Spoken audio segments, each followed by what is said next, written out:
The first idea for the sonata came, as I said, very early on when I was not even a musician, was more of a dream. And I believe in giving reality to our dreams. That's the fun part of life. We imagine something, and one day we have people going to the moon and walking on the moon. It was a dream forever. That type of thing we do at our small scale. We have to believe in ourselves and work with people. Essentially, it's about humanity. That's what I see performing arts are about. So as part of my charge, I did not choose it. I came across all those elements because of the way I was raised and born in a Catholic environment, and so on. And I Yes. followed through.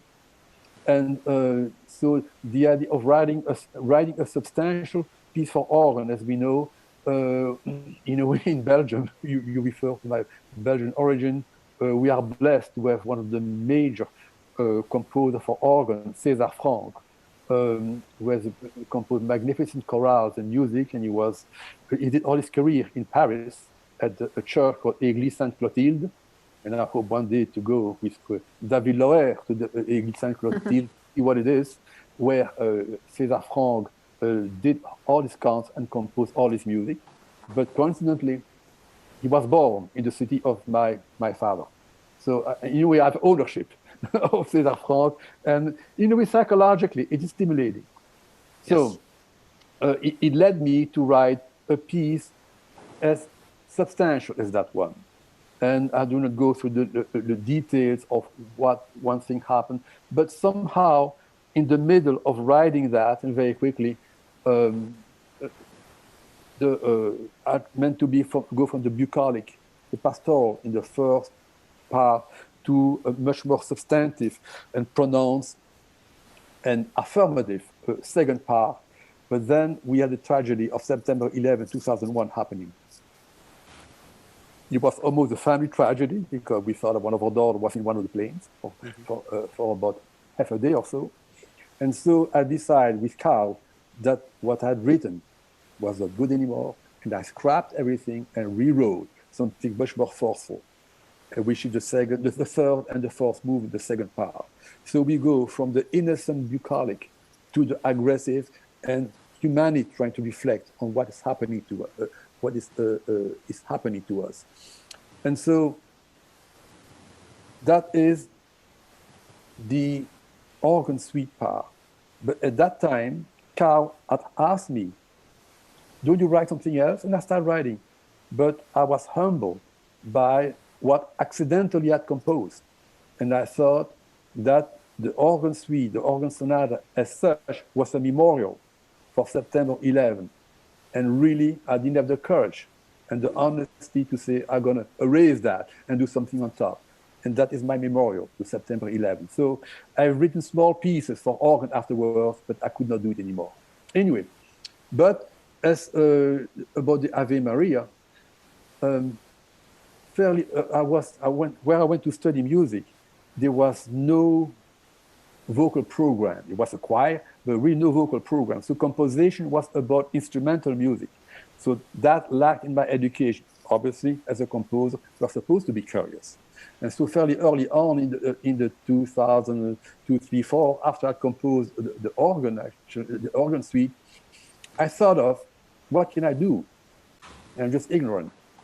And as I listened to Carl giving the premiere of the organ suite, the church in Kalamazoo, Michigan, I thought that the second movement could be displaced by something much more profound, and I would add to the context, and that became the Ave Maria, composed, as I said earlier, in 2007 and 2008, which I expanded actually in a big Ave Maria for soprano, string, and choir.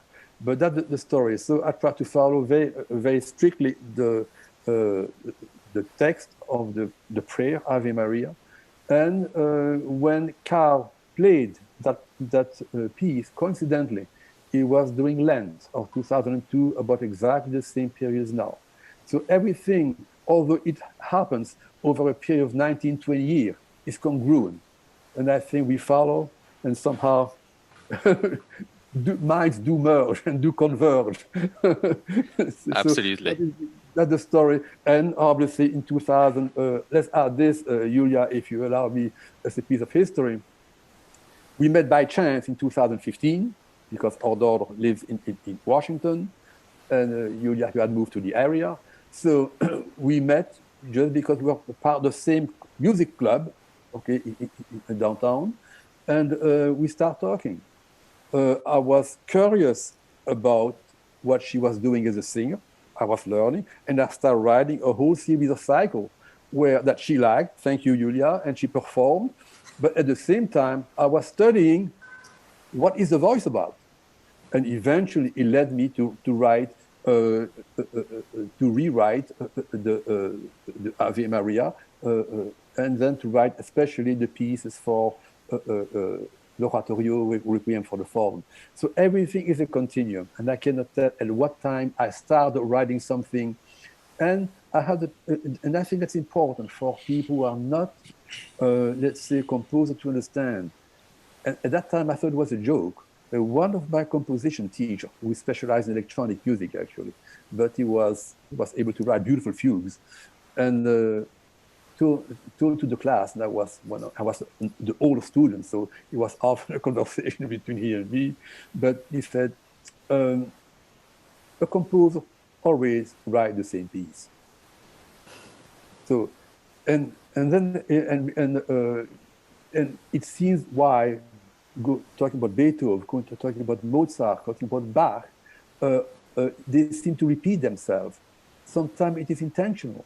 For example, in Bach's last work, the musical offering, I think all the movements had been written before except one. And people say, did he copy himself? No, that was his genius that brought him to do that. So, and I'm talking recently to musicians who perform. I said, does it bother you that this movement here looks like that? No, of course, as long as the music is good and makes sense. That's the whole idea.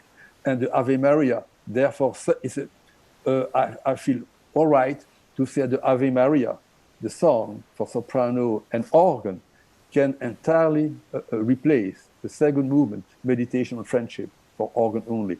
And actually, it is what it is. And Ave Maria is a meditation on friendship. I did not think of the word, but again, if we follow the honesty of what we are doing, everything becomes congruent. And actually, it's a few weeks ago, as I looked at the Ave Maria, and I said, that is really meditation on friendship. I forgot about that.